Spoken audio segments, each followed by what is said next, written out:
À la suite d'une activité professionnelle salariée interrompue, j'ai eu droit au chômage pendant 6 mois. Et je me suis retrouvé complètement démuni de tout. Je fais le tour des associations. Je ne sais pas quoi faire de mon existence maintenant. J'attends. Je regarde, j'observe, j'écoute. Puis je verrai après. Après une période d'errance, j'ai pris contact avec une assistance sociale qui m'a dirigé sur une structure pour que des gens qui ne parlent plus recommencent à s'exprimer. Je sors de chez moi autant que je peux pour pas péter les plombs. Je crois que c'est tout ce que je demande pour le moment. C'est une histoire de recherche de soi-même, quoi. Toutes les personnes, quand elles sont dans des difficultés, quelle que soit la difficulté, n'osent plus prendre la parole, ne se sentent plus la force de le faire, ne se sentent plus citoyennes. Et je pense qu'il faut leur donner cette parole, il faut la provoquer en fait. Nous sommes des militants de la précarité et de l'exclusion. Le problème, c'est d'arriver à rassembler des personnes autour de nous pour qu'elles puissent parler, s'exprimer, se décharger un peu de leur enfermement, de leur relégation. Ces gens-là, ils ont besoin aussi d'aller vers les autres. Donc il faut les faire venir. Une personne toute seule, on ne l'écoute pas. Il fallait faire une action ensemble. Et ben voilà. C'est ensemble qu'on peut construire. On peut faire quelque chose. Ensemble, on a une force. Et moi, je me dis que cette force et cette énergie qu'on donne pour avoir une considération, nous. Et moi, quand je viens ici, j'écoute ce qu'ils ont à dire, je dis ce que j'ai à dire, et pour moi, c'est un soutien. Ça m'aide, on parle, on apprend plein de choses, on rencontre plein de gens, et chaque cas différent, chaque cas problème différent. J'ai pris ma décision de venir à ce groupe parce qu'ils ont changé les choses. Mutation, ils se mettent en fait en groupe. J'ai accepté, insisté tous les lundis après-midi pour m'avancer en fait, pour qu'ils puissent m'aider et m'en sortir de cette galère. Franchement, depuis que je suis dans ce groupe-là, je sens que j'ai un petit appui. Ouais.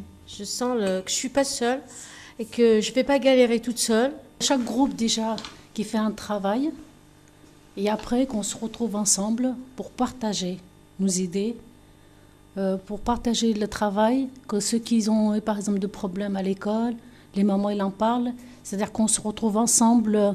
Je dis en fait compte, il n'y a pas que nous qu'on a des problèmes, qu'il y a d'autres parents, pour faire voir aux autres, ceux qui sont plus hauts, que les parents qui sont là, c'est-à-dire qui sont capables quand même. On est comme des proches, des amis, on se trouve, on raconte des problèmes quotidiens, les problèmes, on parle de la politique, on parle de nos enfants, on parle de nos problèmes familiales, on parle de nos quartiers. Le groupe du mardi nous permet quand même de voir ce qui ne va pas bien chez nous, et aussi chez les voisins, puisqu'ils ont pratiquement les mêmes problèmes. Donc on se réunit, si on doit agir, on agit, on met le temps qu'il faut. Nous ne sommes pas violents, nous sommes plutôt entêtés, tenaces.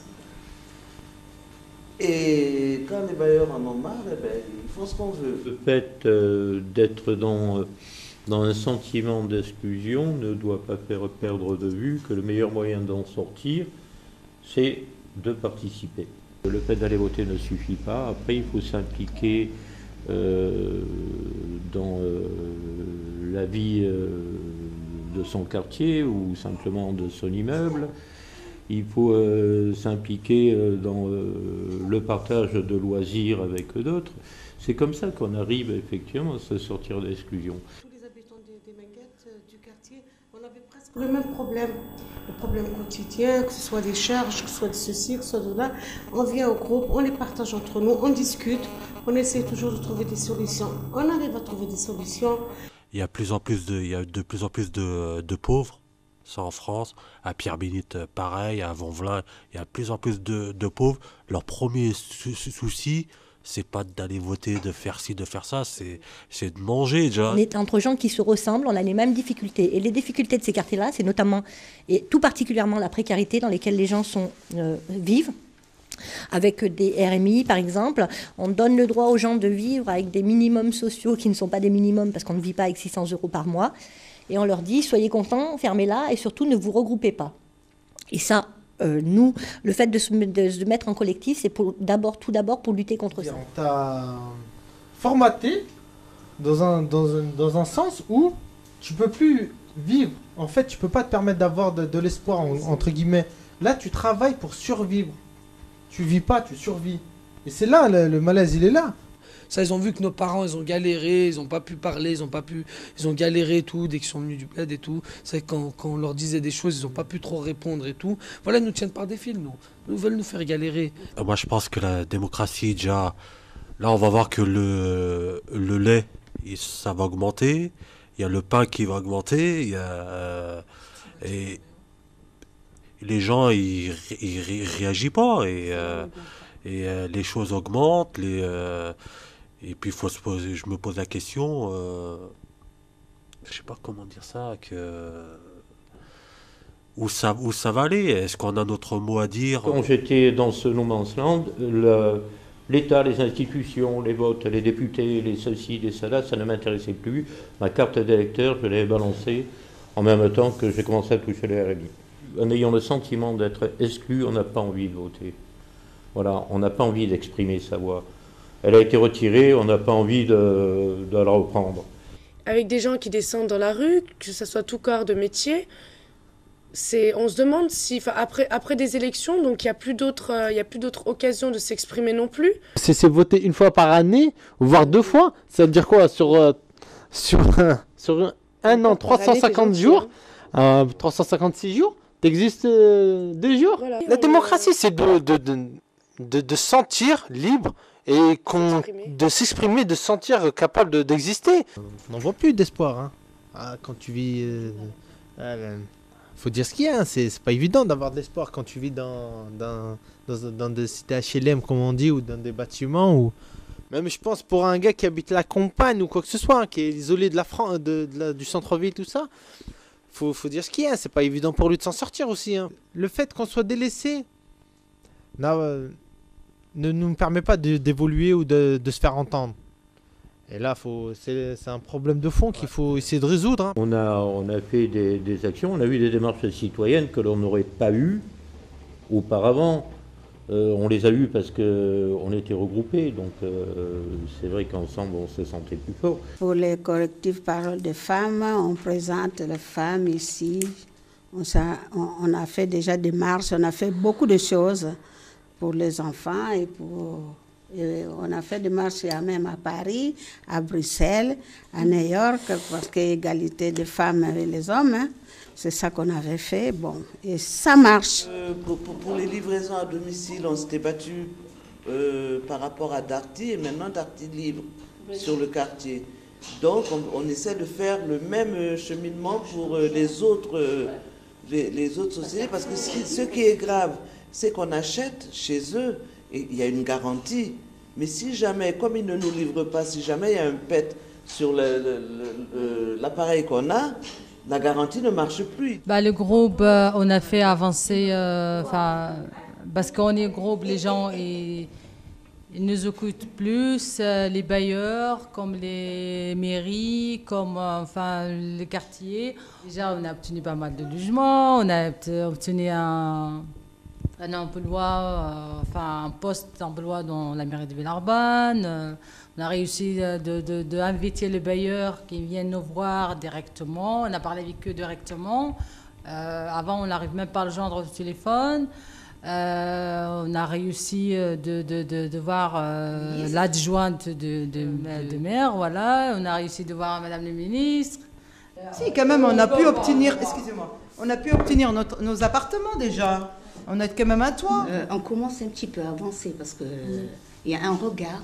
Il y a 2 ans, je crois, monsieur le sous-préfet. Dernièrement, il y a 1 semaine, on a reçu le préfet, madame le maire.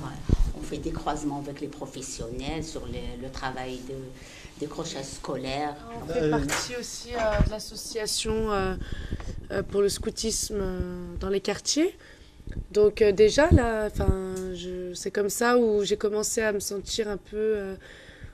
à pouvoir partager mes idées avec des personnes qui m'écoutaient et qui partageaient aussi les leurs. Et puis après, petit à petit, tout ce qu'on a pu faire aussi sur le cahier de doléances, où là, on a dit ce qu'on pensait. Donc, il y avait les paroles des parents, des mères, des pères, mais aussi des jeunes, qui a été importante pour moi, parce que on nous a écoutés, on a écrit, puis ça a été distribué, donc il y a eu un impact. Donc là, je me suis sentie, même si on en attendait peut-être un truc un peu plus fort, ce qui est, ça a été dommage pour ça, mais sinon là, ça a été quelque chose de bien. On a organisé pour les présidentielles et ensuite pour les législatives des débats. Et dans le public, il y avait plein de gens qui n'avaient pas le droit de voter. Alors, ça revient à dire ce que je disais, si ces gens-là avaient été sollicités d'une manière ou d'une autre, ils n'ont pas le droit de vote, mais en tout cas, ils sont intéressés. Ils sont demandé l'avis de nous, mais à sa manière, à eux.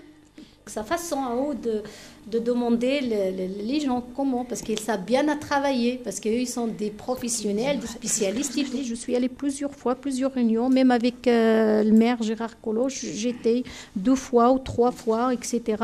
Mais c'est toujours la même disque. Donc nous, presque, on peut rien faire, on peut rien dire. D'autres actions citoyennes, ça a été effectivement de voir que dans des réunions qu'on a organisées, on a eu des assistants sociaux qui sont venus en nombre savoir ce que nous faisions. Celles qu'on a reçues, elles ont, à mon avis, eu cette prise de conscience qu'il ne fallait pas non plus qu'elles se laissent enfermer dans leur propre système de fonctionnement. Il fallait qu'elles sortent un petit peu de ça. Et j'ai l'impression que ça n'a pas trop mal fonctionné. On est allé directement auprès de l'élu pour lui soumettre notre problème. Et, on n'y est pas allé directement. On y est allé directement. Quand on est allé voir Valigny... Je pense que tu oublies les démarches qu'il y a eu avant, pendant 6 mois avant. Et il a eu un courrier de 4 pages avec un film et un conseiller, son conseiller spécial, M. Césari, que j'ai rencontré 3 ou 4 fois, où je me suis pris la tête, il y a eu un rapport de force pendant 6 mois. Alors tu vois, il est encore plus fort que ce que je croyais, parce que j'ai eu l'impression qu'il nous accueillait comme ça, voilà. Pour avoir un rendez-vous avec le président du Conseil général, même si on était 2000 devant, c'était pas évident. On nous dirigeait des fois sur un wagon attaché, qui prenait des notes et puis qui ne pouvait pas apporter de réponse, parce qu'il n'avait pas de pouvoir décisionnel. C'est très dur avec les politiques, avec toutes les barrières qu'ils ont construites. Des fois on ne fait pas grand-chose, des fois on s'agite, des fois on est efficace. C'est vrai que là on est dans une phase à l'heure actuelle où on sent tellement de réticence de la part, je ne sais pas comment la nommer, de l'institution, des pouvoirs publics, peu importe. On sent une certaine réticence à notre volonté d'exister. On en a fait plusieurs, des cassettes pour des thèmes qui nous tenaient à cœur ou sur lesquels on avait envie de s'exprimer. Tout ça, c'est des expériences. Et c'est dommage que dans notre vie, peut-être, si c'était pas ici, en tout cas pour moi, j'ai pas spécialement l'occasion de m'exprimer ou dire ce que je pense sur, par exemple, la démocratie aujourd'hui. L'État, c'est nous. L'État, c'est nous, les citoyens français. Et ils ont oublié ça. Depuis 15 ans qu'on existe sur Pierre-Bénite, on a été se présenter au conseil municipal il y a 3 mois. Il n'y a pas longtemps. On a été au conseil municipal présenter nos travaux. Oui, mais ça fait 15 ans qu'on existe. Voilà. Donc il était temps. On s'aperçoit que dans la vie de tous les jours, on parle effectivement beaucoup de démocratie participative. Alors on va demander l'avis de tous les gens et tout, mais jamais on n'en tient compte. La démocratie participative, c'est vrai que c'est ça, c'est nous, c'est groupe, c'est paroles de femmes, c'est pouvoir s'exprimer, effectivement. Alors ça on peut, c'est vrai qu'on n'a jamais interdit aux personnes de parler, mais c'est les résultats, quoi. Mais quand on est allé à Paris pour... je ne sais plus ce que c'était, le grand, où il y avait tous les politiciens, qui avaient même Azubega, tout ça. Moi, j'ai été déçue de cette journée, hyper déçue de cette journée, dans le sens où je m'en fous que Villepin ne soit pas venu, j'en ai rien à faire de lui. Le problème, c'est qu'on était là pour dire ce qu'on avait fait dans tous les colloques, tout ce qu'on avait fait, Et en fait, c'est pas nous qui avons été écoutés. Non, c'est pas nous qui avons été écoutés. On a écouté les politiciens, mais en fait, c'était pendant leur campagne électorale. Ça avance doucement, malheureusement, parce que les gens qui viennent du peuple sont pas souvent pris en compte. Par exemple, on n'a pas l'impression d'être représenté. On n'est pas représenté dans les comités à l'école. Les parents d'élèves, les gens des quartiers sont souvent trop peu ou très mal représentés. Au niveau local, les élus ne nous ressemblent pas du tout et ne nous représentent pas du tout non plus. Et ça, plus on prend de la hauteur et moins on se sent proche des gens qui sont censés nous gouverner. Les décisions sont prises par des gens qui ne nous représentent pas, justement. Le truc, ce serait des gens de quartier, pour les quartiers du moins, puisqu'on parle d'être représenté, de démocratie sur les quartiers, c'est d'être représenté par des jeunes et de quartier. Si tu as la tchatch, tu as le blablabla, tu parles bien, tu es une personne qui parle super bien, tu maîtrises la langue française, tu réussis. Moi, je vois que... voilà. Bon. Et si la personne ne maîtrise pas la langue française, il y a plus de galères. Est-ce que cette parole nous sera donnée sur un espace plus grand, avec une capacité de diffusion plus importante? On verra. On démarre. Ne pas attendre que ce soit les élus qui nous donnent la parole et faire en sorte, par le biais d'associations, de manifestations dans les rues, de participer à la démocratie. Et c'est un vaste problème parce qu'on est tous endormis là. On voudrait faire quelque chose, mais quoi, on ne sait pas trop et avec qui. Si on parle de démocratie participative, est-ce que ça ne peut pas vouloir dire un collectif d'habitants sur un quartier qui se réunit sur un problème précis dans le quartier, etc., qui va travailler aussi avec les élus? Pour des destructions de quartier, comment on pourrait mettre ça en place quand on parle de construction de démocratie? On ferait une vraie consultation en disant, voilà, ce quartier, il a 30 ans, 40 ans, tous les bâtiments ont des problèmes de plomberie, d'électricité, tatati, tatata. On a envie de moderniser, voilà. Quelles sont vos solutions à vous? Alors les gens s'expriment librement. On pourrait envisager que nous, à Pierre-Bénite, ils décident de défaire nos tours, de les démonter pour nous faire des petits pavillons. Ils nous diraient, voilà, de quoi avez-vous envie? On pourrait imaginer qu'ils nous emmènent dans des quartiers un peu partout qui ont été démolis, rencontrer des vrais gens qui ont subi ça, ou positivement ou négativement, avoir leur expérience pour que nous, on puisse prendre une vraie décision. Et pas qu'ils nous sortent dans les 2 secondes qui suivent la maquette qu'ils ont déjà prévue. On te tend la main et on te dit, voilà, tu es concerné. La première notion d'être citoyen d'un pays, c'est d'essayer de répondre à chaque fois qu'il est possible aux questions qu'on nous pose quand on nous demande notre avis. Et ça, c'est se sentir citoyen d'un pays, se sentir un groupe, tout le monde au même niveau face à une situation ou à une demande, et y répondre.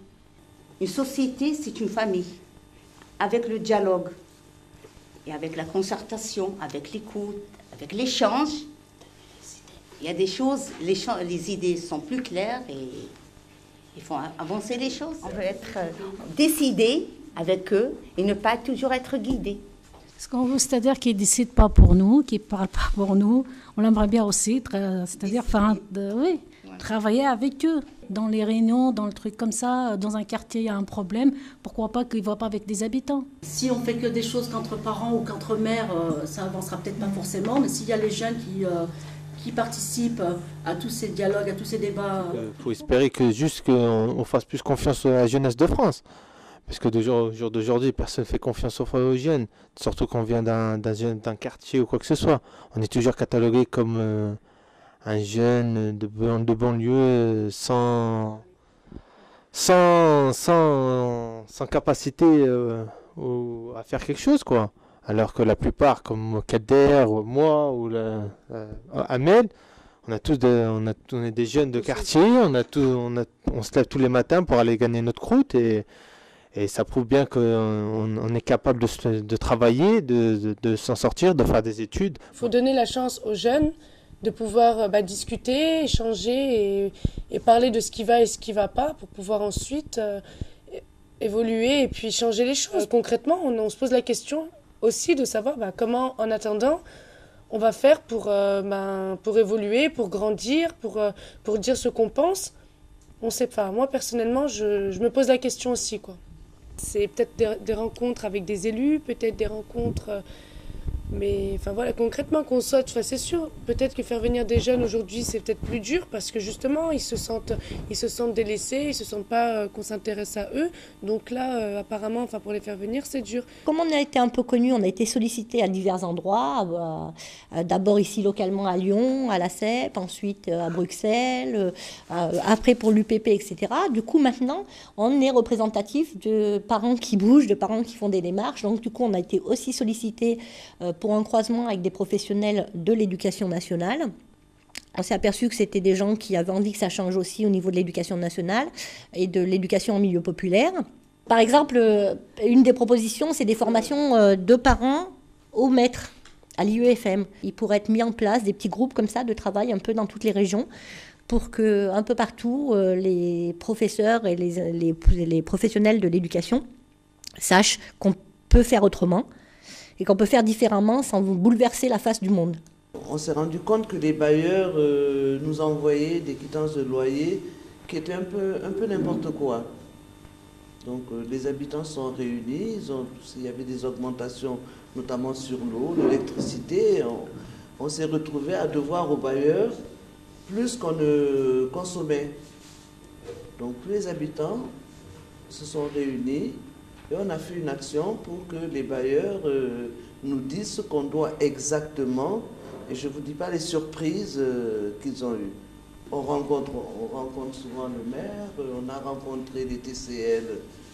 On s'est battu pour que les TCL n'arrêtent pas au niveau de la mairie quand il y a une grève ou quand il y a des jets de pierre ou quand ils ont un problème. Les bailleurs viennent nous voir, le maire, la chaufferie. On se bat aussi pour... de meilleures économies en chauffage, puisque nous sommes des cas sociaux, il paraît. Nous sommes dans l'habitat social et on ne dirait pas. Et on essaie de faire baisser les charges au maximum parce que beaucoup de familles se retrouvent l'hiver dans des difficultés effrayantes. En fait, on réunit avec tous les habitants sur le quartier, on se retrouve et on compare les charges de tous les bailleurs sociaux sur le plateau des Minguettes. Et on regarde à peu près le prix de l'eau, du chauffage, de tout, toutes les charges que l'on paye chaque année. Et on compare et on essaye de voir avec le maire de Vénissieux, travailler avec lui, pourquoi il y a une différence au niveau du chauffage, au niveau de l'eau. On se retrouve à la chaufferie de Vénissieux, à la SECV, une fois par mois. Avec eux, donc le directeur de la chaufferie nous reçoit, le groupe du mardi et des copropriétaires. Et là, on vérifie les comptes, comment marche la chaufferie bois. On va devenir des professionnels de la chaufferie. On va y arriver. Donc là, on voit comment elle fonctionne. Là, ils arrivent, quand elle casse, à la réparer facilement, puisqu'ils sont habitués à qu'elle casse. On a eu un trophée à Vénissieux avec les énergies renouvelables. Donc on est venu, nous, au groupe du mardi à la mairie. On n'était pas d'accord pour ce trophée parce que comme la chaufferie bois ne fonctionne pas, on ne peut pas recevoir un trophée de quelque chose qui ne fonctionne pas. On a fait beaucoup de travail avec le collège Elsa Triolet.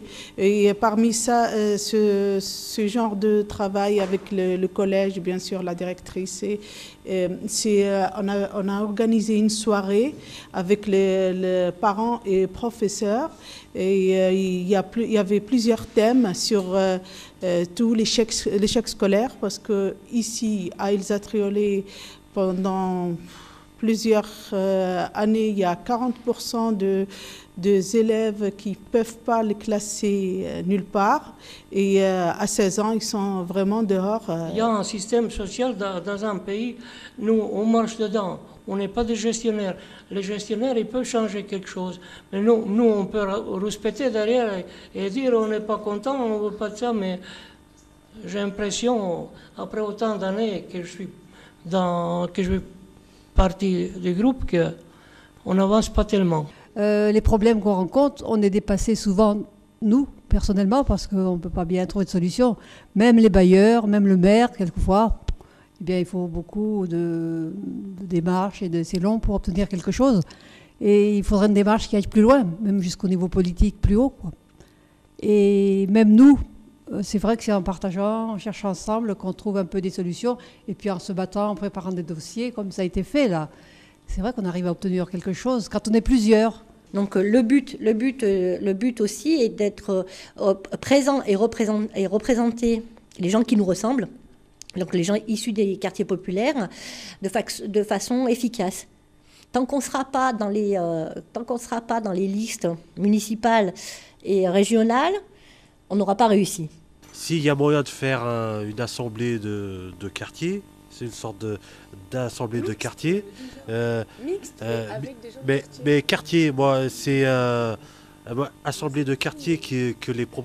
J'en suis sûr qu'il va y avoir un décalage entre l'assemblée de quartier plus l'Assemblée nationale. Il va y avoir un gros décalage entre les choses qu'ils ont besoin dans les quartiers, s'il y a eu une assemblée, et l'Assemblée nationale, il y a un gros décalage.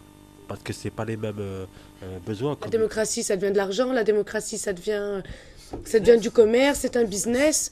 Et chacun l'utilise à profit et comme il le veut. Donc, et nous, le peuple, on n'a pas non plus... nous, comme on le ressent, qu'elle n'a pas spécialement le pouvoir, on ressent, voilà, il faut aller travailler. On se sent, entre guillemets, roulé, quoi. Parce que tu travailles, donc tu as les impôts, tu as ça, puis à côté, tout augmente. C'est trop devenu business, la démocratie. Trop devenu... Avant, c'était quoi, nous? C'était censé être une manière de vivre, une manière d'être, un état d'esprit. La démocratie, ça reste un état d'esprit. Mais une fois ou l'autre, est exprimé aussi dans le groupe là, de l'importance d'être relié à une organisation plus organisée. On le sent un petit peu comme un appel à être plus politique. Toute action est politique de toute façon. Mais on veut absolument... respecter les orientations de chacun, ne pas, parce que tout le monde a le droit de penser ce qu'il veut. Et ça nous effraie un peu, on se détourne un petit peu de l'action politique à des niveaux supérieurs. C'est pas qu'on ne soit pas sollicité, parce qu'on l'a été quand même de nombreuses fois. Mais on préfère rester peut-être moins percutant, mais libre.